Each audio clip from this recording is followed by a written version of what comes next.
আসসালামু আলাইকুম সবাইকে। ভার্সিটি এ ইউনিট প্রিপারেশন যারা নিচ্ছ তাদের প্রধান টার্গেট অবশ্যই ঢাকা বিশ্ববিদ্যালয়। কিন্তু ঢাকা বিশ্ববিদ্যালয় ছাড়াও বাংলাদেশের বেশ কয়েকটা বিভাগীয় শহরে কিন্তু বেশ কয়েকটা ভালো ভালো ভার্সিটি আছে। আজকে তার মধ্যে দুইটা ভার্সিটি নিয়ে কথা বলবো। একটা হচ্ছে রাজশাহী বিশ্ববিদ্যালয়, একটা হচ্ছে খুলনা বিশ্ববিদ্যালয়। খুলনা বিশ্ববিদ্যালয় এবং রাজশাহী বিশ্ববিদ্যালয় দুইটাই হচ্ছে বাংলাদেশের কিন্তু one of the top public varsities, এটা স্বীকার করতে হবে, ভার্সিটি এ ইউনিটের আন্ডারে। অর্থাৎ ঢাবি জাবির পরে কিন্তু রাবি, খুবি, চবি এগুলোর নাম চলে আসে। তো রাবি আর খুবির প্রিপারেশন নিয়ে আজকে একটু ছোটোখাটো একটা ভিডিও হবে। টু বি অনেস্ট, ভার্সিটি এর প্রিপারেশনের চাইতে এই ভার্সিটিগুলোতে খুব আলাদা কোনো প্রিপারেশন, ব্যাপারটা এরকম না। তারপরও কিছু কিছু ব্যাপার আছে যেগুলোতে একটু খেয়াল রাখলে খুব সহজেই এই ভার্সিটিগুলোতে একটা সিট দখল করে ফেলা যায়। আমি আকিব আহমেদ প্রত্যয়, পড়াশোনা করছি ঢাকা বিশ্ববিদ্যালয়ের টিপোলি ডিপার্টমেন্টে। চলো শুরু করা যায়। প্রথমেই ভাইয়া যে জিনিসটা সেটা হচ্ছে ডিরেক্ট ফর্মুলা বা ডেফিনিশন থেকে প্রশ্ন হয়। অর্থাৎ আমি যখন রাজশাহী বিশ্ববিদ্যালয় বা খুলনা বিশ্ববিদ্যালয়ের ক্লাসগুলো নিছি বা আগে যখন জিএসটির ক্লাসগুলো নিতাম, তখন একটা অদ্ভুত ব্যাপার খেয়াল করতাম যে বেশ কিছু প্রশ্ন এরকম থাকে যে যাহাই ফর্মুলা তাহাই উত্তর। যেমন ধরো কথার কথা, আমরা একটা শর্টকাট শিখি না এই ম্যাট্রিক্সটার জন্য, এই যে এ বি সি ডি, এই ম্যাট্রিক্সের বিপরীত ম্যাট্রিক্স কি হবে, এটা শর্টকাট আছে না? পরীক্ষায় হুবহু এই ম্যাট্রিক্সটাই দিয়ে বলছে যে এর বিপরীত ম্যাট্রিক্স কি, এরকম একটা প্রশ্ন আছে দেখবা। তো মজার ব্যাপার হচ্ছে যে আমরা শর্টকাটটা শিখাই বা ফর্মুলাটা শিখাই অ্যাপ্লাই করার জন্য, ওরা ওইটাই হুবহু দিয়ে দিছে, ঠিক আছে। এবার ধরো এরকমও আমি দেখছি যে একটা কোনো একটা বড় কোয়েশ্চেন বা বড় একটা ফর্মুলা, সেটার থেকেই একটা ভ্যালু বের করে দিছে এক্স্যাক্টলি। আমি এখন মানে মনে পড়ছে না কথার কথা, ধরো ফিজিক্সে যেমন এই টাইপের ফর্মুলা আছে না আমাদের, যে কোনটা লিখবো বলো, ফিজিক্সের একটা ফর্মুলা বলি আমরা, ধরো যে এরকম v equal to u t plus half a t square, কথার কথা, হ্যাঁ এক্স্যাক্টলি এটা আসেনি হয়তো।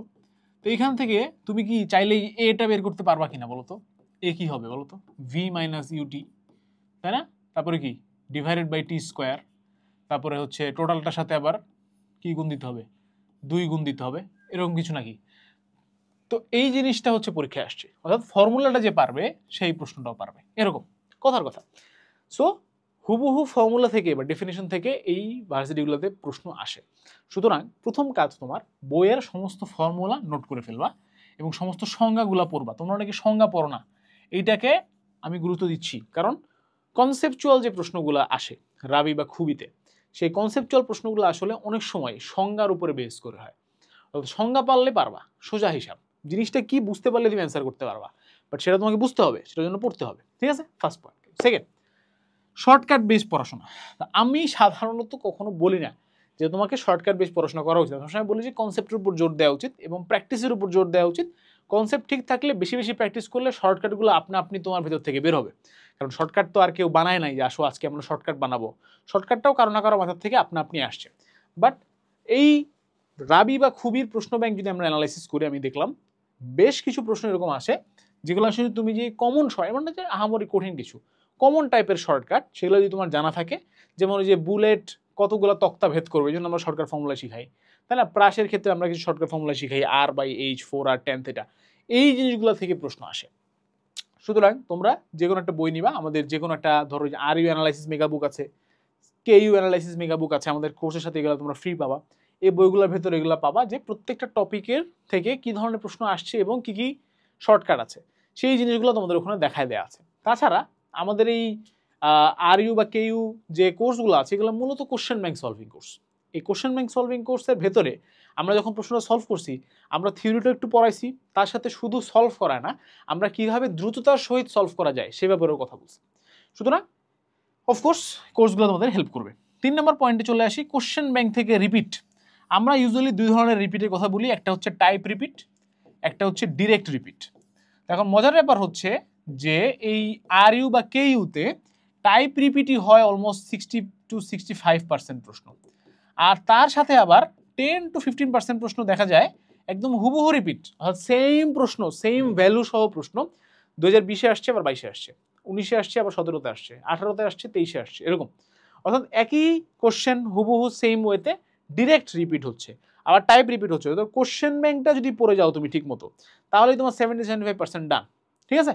দ্যাটস ওয়াই আমাদের কোর্সগুলোতে কিন্তু আমরা মেইনলি কোশ্চেন ব্যাংক সলভ করেছি। বাংলাদেশের আর কেউ এরকম ছোট ছোট করে প্রত্যেকটা ভার্সিটির জন্য আলাদা করে কোশ্চেন ব্যাংকের জন্য কোর্স নামাই কিনা আমি জানি না, বাট আমরা নামাইছি, কারণ আমরা বলছি যে প্রত্যেকটা ভার্সিটিকে আমরা ইকুয়াল ইম্পর্টেন্স দিব।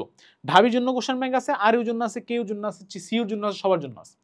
ওকে, সুতরাং কোশ্চেন ব্যাংক থেকে রিপিট পেতে চাইলে কোশ্চেন ব্যাংক অবশ্যই সলভ করতে হবে, ঠিক আছে। আচ্ছা, হ্যান্ড ক্যালকুলেশন প্র্যাকটিস। এই হ্যান্ড ক্যালকুলেশন প্র্যাকটিস ব্যাপারটা আসলে এরকম যে তুমি যদি নিজে না করো ভাইয়া, আমি তোমাকে যতই শিখাই দিয়ে লাভ নাই, সেটা তোমাকে নিজেকেই প্র্যাকটিস করতে হবে, অবশ্যই নিজেই হাতে ধরে করতে হবে অঙ্কগুলা। যতই আমি তোমাকে খাওয়াই দিই, বাবা নে খা প্লিজ হ্যান্ড ক্যালকুলেশন কর, লাভ নাই। সুতরাং তোমাকে নিজেকে করার জন্য নিজেকেই কি করতে হবে, প্র্যাকটিস করতে হবে। বাট কি কি ট্রিক্সগুলো আছে এগুলোতে আমি ক্লাসে দেখাই দিব, যে এইভাবে তাড়াতাড়ি করা যায়, এভাবে একটু ফাস্টার করা যায়, ইকুয়েশনটা সলভ না করে ভ্যালুটা বসাই দিলে ইজিলি সলভ হয়ে যায়।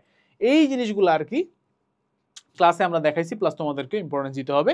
কারণ অনেকে আছো যারা ইঞ্জিনিয়ারিং প্রেপ নিচ্ছ হয়তো, কিংবা মেডিকেল প্রেপ নিচ্ছ, ম্যাথ বেশি করছো না, তারা যখন আরইউ কেইউতে যাবা একটা বড় অংশ এই ঝামেলায় পড়বা যে পারি, কিন্তু এই মুহূর্তে আমি তাড়াতাড়ি সলভ করতে পারছি না, সময় বেশি লেগে যাচ্ছে। সুতরাং বেশি বেশি করে যদি তুমি বাসায় প্র্যাকটিস করো আগে থেকে, তাহলে তোমার জন্য জিনিসটা সহজ হয়ে যাবে, এবং কিভাবে করবা সেটা আমরা ক্লাসগুলোতে সহজ করে দিয়ে দিচ্ছি। আর 5 নাম্বার পয়েন্টটা মোস্ট ইম্পর্টেন্ট পয়েন্ট, ঠিক আছে, এটা তোমরা হচ্ছে খেয়ালই করো না, সেটা হচ্ছে স্টে রিল্যাক্সড। দেখো আরইউ কেইউ এই পরীক্ষাগুলোতে কিন্তু কম্পিটিশন তুলনামূলক অনেক কম, কারণ ঢাবি কিংবা জাবি কিংবা হচ্ছে বুয়েট মেডিকেলের জন্য যে পরিমাণ মানুষ পরীক্ষা দেয় এবং যে পরিমাণ সিট, সেই রেশিওর তুলনায় আরইউ কেইউতে কিন্তু এই রেশিওটা অনেক কম। সুতরাং তুমি যদি একটু ভালোভাবে পড়ো, একটু যদি গাইডলাইনগুলো ফলো করো, এবং একটু যদি মনোযোগ সহকারে পড়াশোনা করো, খুব সহজেই তুমি আরইউ বা কেইউতে একটা সিট পেয়ে যাবা। সুতরাং রিল্যাক্স থাকাটা খুব বেশি জরুরি। অনেকে আছে যে ঢাবিতে হয় নাই, প্যানিক হয়ে গেলাম ভাই, প্যানিক হয়ে তোমার আর চান্স হইল না। সুতরাং এই জিনিসগুলো করবো না। দুটা কোর্সই আমাদের যথেষ্ট স্ট্যান্ডার্ড কোয়ালিটিফুল কোর্স। এই কোর্স সম্পর্কে আমরা কনফিডেন্ট, তোমাদেরকেও কনফিডেন্ট হতে হবে তোমাদের প্রিপারেশন সম্পর্কে। আশা করি তোমরা আরইউ এবং কেইউ এর জন্য অনেক ভালো মতো প্রিপারেশন নিবা, সেই প্রত্যাশায় আজকে ভিডিও এখানে শেষ করছি। আসসালামু আলাইকুম, আল্লাহ হাফেজ, দেখা হবে বিজয়।